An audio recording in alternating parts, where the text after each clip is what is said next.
Hello DElEd second year students. Political science में आज जो टॉपिक हम आपके सामने लेकर के आए हैं, ये टॉपिक का नाम है मार्गरेट थैचर की नीतियाँ।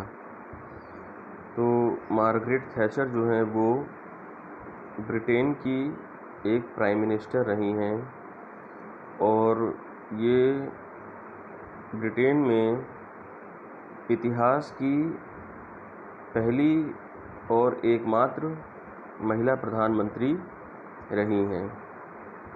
इन्होंने अपनी आर्थिक नीतियों से देश को काफ़ी सुदृढ़ किया, आगे बढ़ाने का प्रयत्न किया और इनके प्रयास जो हैं वो काफ़ी सराहनीय रहे हैं।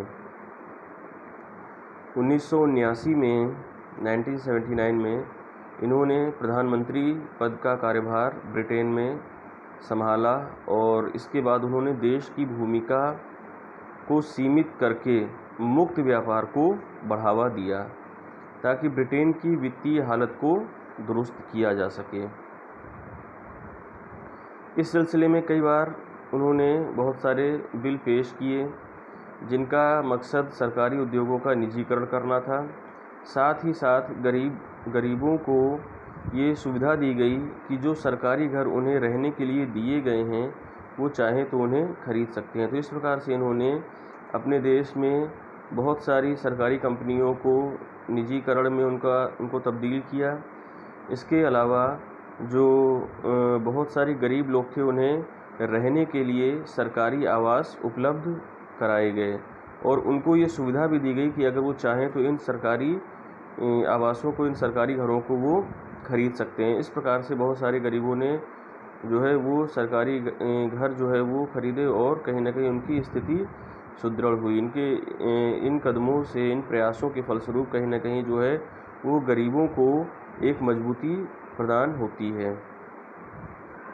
इससे पहले ब्रिटेन के जिन लाखों लोगों की अर्थव्यवस्था में हिस्सेदारी बहुत नहीं थी या बिल्कुल ही नहीं थी, वे लोग अब घर खरीदने में सक्षम हो चुके थे और सरकारी कंपनियों के निजीकरण के बाद उनके शेयर खरीद सकते थे। चूँकि इन्होंने सरकारी कंपनियों को इन्होंने निजीकरण किया, इसके अलावा मुक्त व्यापार को इन्होंने बढ़ावा दिया था, जिस वजह से जो देश के आर्थिक रूप से कमज़ोर वर्ग था अब वो धीमे धीमे सशक्त हो रहा था। उनको अपने घर उपलब्ध हो रहे थे, उन्हें घर मिल रहे थे। इसके अलावा वो शेयर भी खरीद रहे थे। तो इस प्रकार से हम कह सकते हैं इनकी नीतियों की वजह से गरीबों को आर्थिक रूप से सशक्त होने में सहयोग मिला। नई मौद्रिक नीतियों के बाद लंदन दुनिया में तड़क भड़क वाले और सफल वित्तीय केंद्रों में से एक हो गया था। 1982 आते आते ब्रिटेन की अर्थव्यवस्था पटरी पर लौटनी शुरू हो गई और इससे लोगों में प्रधानमंत्री की लोकप्रियता भी बढ़ने लगी थी। तो थैचर जो है वो लोकप्रियता के चरम पर 1982 में उस वक्त पहुंची जब उन्होंने फॉकलैंड द्वीप में जब अर्जेंटीना ने वहां पर हमला किया तो उन्होंने इस हमले का सख्ती से जवाब दिया और उसे पीछे हटने के लिए मजबूर कर दिया था। 1983 के चुनावों में कंजर्वेटिव पार्टी को भारी जीत मिली थी। अमेरिकी राष्ट्रपति रोनाल्ड रीगन, जो तत्कालीन अमेरिकी राष्ट्रपति थे, रोनाल्ड रीगन थैचर की आर्थिक नीतियों के प्रबल समर्थक थे। हालांकि पूर्व ब्रिटेन प्रधानमंत्री ने सोवियत संघ के सुधारवादी राष्ट्रपति मिखाइल गोर्बाचोव के साथ भी गठबंधन किया था। थैचर का ये बयान बहुत ज़्यादा मशहूर हुआ कि हम एक साथ कारोबार कर सकते हैं।